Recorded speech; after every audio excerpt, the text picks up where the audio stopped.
It used to take a publishing contract from a major studio to make and market a successful video game.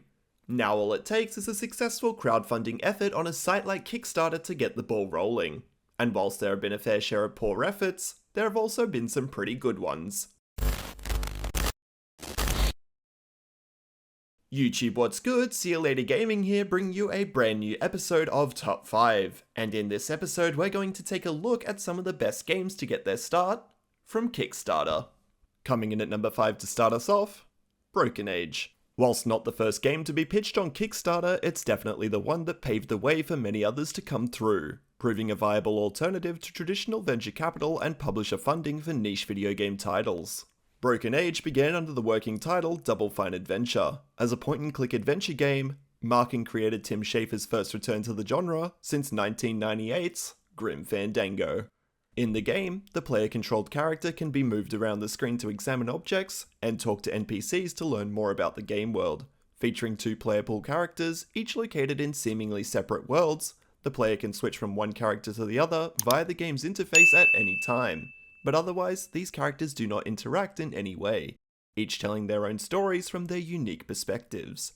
The game launched on the Kickstarter platform in February of 2012, and achieved its $400,000 goal in just 8 hours, before going on to raise a total of $3.45 million from more than 87,000 backers within the month. To this day, it remains one of the highest backed crowdfunded projects of any type. Coming in at number 4, Octodad Dadliest Catch. Octodad Dadliest Catch, originally titled Octodad 2, is the sequel to the original 2010 freeware game, Octodad. Developed and published by North American indie studio Young Horses, the game follows the protagonist Octodad, completing chores typical of the mundane suburban father, but complicated by the fact that he is an octopus in disguise, trying to evade the suspicion of other humans and the evil chef, Fujimoto. The original Octodad was developed by a team of DePaul University game design students as an extracurricular activity. Following their graduation in 2011, 8 of the original team of 18 decided to pursue a sequel as a commercial project, and together, with a new external member, formed the company. In an effort to create a sequel, the continuing members asked for the rights from the original team members, in exchange for stock and royalties from the sequel. With the paperwork out of the way, they launched a Kickstarter, raising $24,320. Whilst not a groundbreaking sum, this would be just the beginning for them, as the game was a monumental success and went on to sell over 450,000 copies, generating $5 million in gross revenue in their first year of sales. The team also continue to flourish to this day and have gone on to continue to make the 2020 fan favourite game, Bugsnax.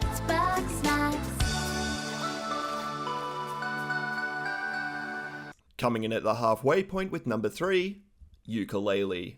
Often referred to as the spiritual successor to Rare's Banjo-Kazooie and Donkey Kong Country, Yooka-Laylee aimed to revive the third-person platformer genre and recapture some of the nostalgia of the N64 era. The game was published by Team 17 and developed by Playtonic Games, which includes a small group of former Rare staff who worked on the aforementioned titles, largely seen as a positive in an effort to set it up for success.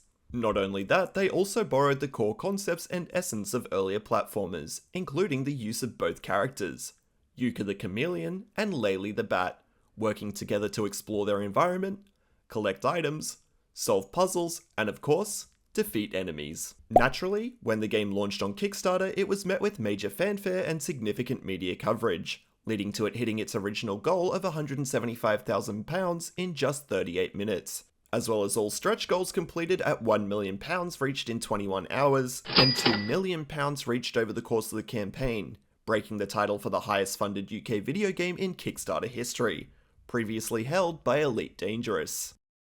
Coming in at number 2, Shenmue 3. Shenmue 3 was originally announced at Sony's E3 press conference in 2017 by the game's director, Yu Suzuki, where he came on stage to announce the Kickstarter campaign for the title. The shock announcement was felt around the gaming world, causing it to win show awards and spiking the resale of Dreamcast consoles and the original titles. On top of that, we received the infamous meme shots of the crowd crying tears of joy. With an initial goal of $2 million US required for the game's production to even begin, it makes it one of the largest base goals in all gaming Kickstarters to date, and eventually went on to become one of the fastest games ever to reach $1 million in crowdfunding in only an hour and 44 minutes, and the fastest game to raise $2 million in 8 hours and 43 minutes. It ended on July 17, having raised $6.3 million from over 69,000 backers, becoming the highest funded video game in Kickstarter history. Despite the mammoth effort, the developers continued seeking funding via PayPal and Alipay, managing to garner an extra $500,000, as well as final funding from Sony and Deep Silver, rounding it out at a nice even $20 million. Before we get to the number one spot, we have some honorable mentions. That Dragon Cancer, Pillars of Eternity, Bloodstained, Ritual of the Night, Mighty Number 9. And coming in at number 1, Shovel Knight.